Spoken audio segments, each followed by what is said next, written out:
پر سوار ہو رہے ہیں، صحابہ سے آ رہے ہیں اور نبی صلی اللہ علیہ وسلم کو عورت کے پیٹ پر ہاتھ پھیر رہے ہیں. نبی صلی اللہ علیہ وسلم خبروں میں جانتے ہیں، سنتے ہیں، یا رسول اللہ ہم لندن جا رہے ہیں، امریکہ جا رہے ہیں، جا کے پوچھتے ہیں سوال. یہ اللہ امام حنیفہ کا عقیدہ نہیں تھا. امام ابو حنیفہ اس آدمی کو کافر سمجھتے تھے جو مردوں کے زندہ ہونے کا عقیدہ رکھتا ہے. امام حنیفہ کہتے ہیں کہ اللہ عرش پر مستوی ہے، لیکن آج کل کے حنفی یہ کہتے ہیں اللہ ہر جگہ موجود ہے. سب کا یہ عقیدہ اللہ ہر جگہ. یہاں تک کہ ایک بزرگ کا واقعہ حضرت جی نے لکھا ہے اپنی کتاب میں کہ وہ ہفتوں پیشاب پیخانہ نہیں کرنے جاتے تھے کیونکہ وہاں اللہ کے انوار نظر آتے تھے. ان کے تو پیشاب پیخانوں میں ہی نعوذ باللہ اللہ نظر آتا ہے. امام ابو حنیفہ کہتے ہیں کہ جو یہ عقیدہ رکھے کہ اللہ عرش پر نہیں ہر جگہ ہے وہ کافر ہے. بولو کہاں کے حنفی رہیں گے بھائی؟ خود امام صاحب رحمۃ اللہ علیہ کے اقوال موجود، لیکن نہ دنیا کو الو بنایا ہوا ہے اور حنفی اور اپنا گھر کا جتنا بھی مسئلہ ہے اللہ کی قسم امام صاحب رحمۃ اللہ علیہ وہ امام بری ہو جائے. وہ امام بری ہیں. امام قیامت کے دن کام نہیں آئیں گے. امام لات مار کر کے جنت میں انشاءاللہ جائیں گے اور تم یہی جو بندی بریلوی بن کے لڑتے رہنا، تم اس کو کافر کہنا وہ تم کو کافر کہنا. کہیں گے تم دونوں نپٹ لو یہی، ہم تو جا رہے ہیں اللہ کے حوالے سے انشاءاللہ نکل جائیں گے. وہ امام صاحب اہل الحدیث ہے، وہ نکل جائیں گے انشاءاللہ. امام مسلم امام مالک یہ بھی اہل حدیثوں کے امام ہیں. امام مالک امام مسلم اپنی صحیح مسلم کے مقدمے میں لکھتے ہیں کہ ائمۃ اہل الحدیث مثل اہل حدیثوں کے چند امام ہیں. مثال کے طور پر کہہ رہے ہیں امام مالک کہہ رہے ہیں، مالک ابن انس کہہ رہے ہیں، شعبہ ہیں، سفیان ہیں، یحییٰ ہیں، یہ تمام سب اہل حدیثوں کے امام. اللہ اکبر. امام مسلم کہہ رہے ہیں جیسے مالک ابن انس یہ اہل حدیثوں کے امام. امام شافعی ارے یہ تو مبلغ اہل حدیث تھے، اہل حدیثوں کے بہت بڑے مبلغ تھے. امام نووی ان کی شرح میں ان کی کتاب جو ہے لکھتے ہیں امام نووی ان کے بارے میں کہ ثم رحل الى العراق ونشر علم الحديث واقام مذهب اهله، کہ پھر یہ عراق گئے اور علم حدیث کو پھیلایا اور پھر اہل حدیث کے مذہب کو اپنایا انہوں نے امام شافعی رحمۃ اللہ علیہ نے.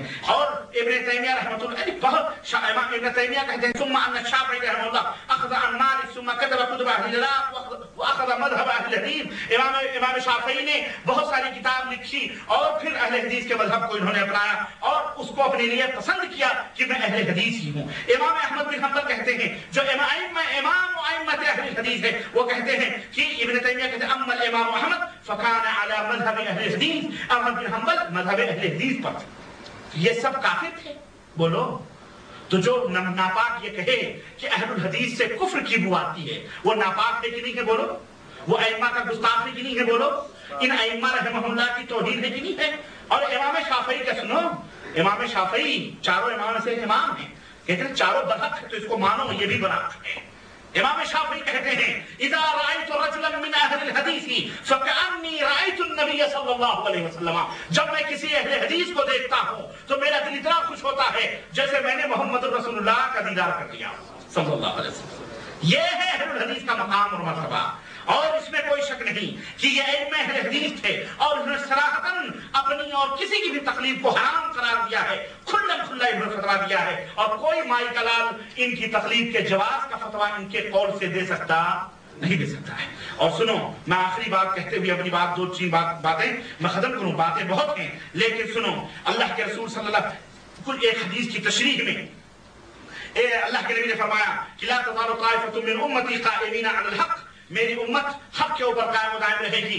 میری امت کی ایک جماعت حق کے اوپر قائم و دائم رہے گی. میری امت کی ایک جماعت، میری امت کی 73 فرقوں میں سے ایک فرقہ حق کو پکڑے رہے گا. لا يضرهم من خالفهم، جو ان کی مخالفت کرے گا وہ ان کو کوئی نقصان پہنچا سکتا حتی یاتی امر اللہ، یہاں تک کہ قیامت آ جائے گی. اس حدیث کو بخاری نے مسلم نے روایت کیا ہے اور صرف بخاری اور مسلم نے نہیں. سنو اس حدیث کو کتنے لوگوں نے روایت کیا ہے اور پھر اس حدیث کی شرح میں بتا کر اپنی بات ختم کروں گا کہ اس حدیث کو حضرت صحابی رسول حضرت ثوبان نے روایت کیا ہے جس کو امام مسلم نے حدیث نمبر 1920 میں نوٹ کیا ہے. اسی طرح مغیرہ صحابی رسول نے روایت کیا ہے نمبر 2، مغیرہ نے روایت کیا ہے جس کو امام بخاری نے 3640 اور امام مسلم 1921 نمبر کی حدیث میں نوٹ کیا ہے. حضرت جابر بن سمرہ یہ صحابی رسول انہوں نے اس حدیث کو روایت کیا ہے جس کو مسلم نے 174 نمبر کی حدیث میں نوٹ کیا ہے. حضرت جابر بن عبداللہ نے اس حدیث کو روایت کیا ہے